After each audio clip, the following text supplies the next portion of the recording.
Әсесін мені қара. Сендерге мен мынандай тапсырма бердім. Алмалар бірдей, демек бұның орнына қандай сандар қоямыз? Бірдей сандар қойып, ондықтар қойып. Ал құлпынайымыз ол бірлік болсын. Қан ойда құрастырышты, жаза қойшы. Қандай сан жазаласын? Алма, үлкен алманың орнына біз 20 ондық қоямыз. Жарайсын. Құлпынайдың не қойдық сен қандай сан?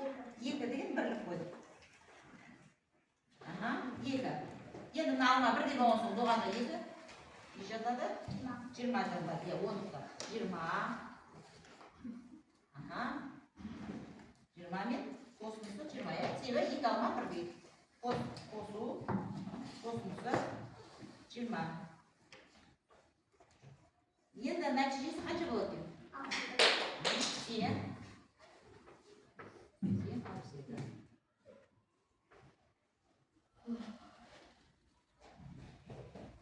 Дұрыс, Айсезімдікі дұрыс. Балалар түсіндік па?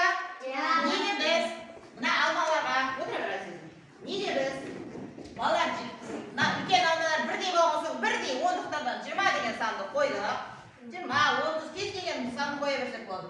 Ал құлпынай болған соң басқа сурет болған соң басқа жеміс болған соң біз оған мысал үшін 2 деген санды қойдық. Демек барлығының қосындысы 62 деген санға тең болды. Логикалық есептерді осы түрлендіріп өте берсек не болады екен? Болады екен.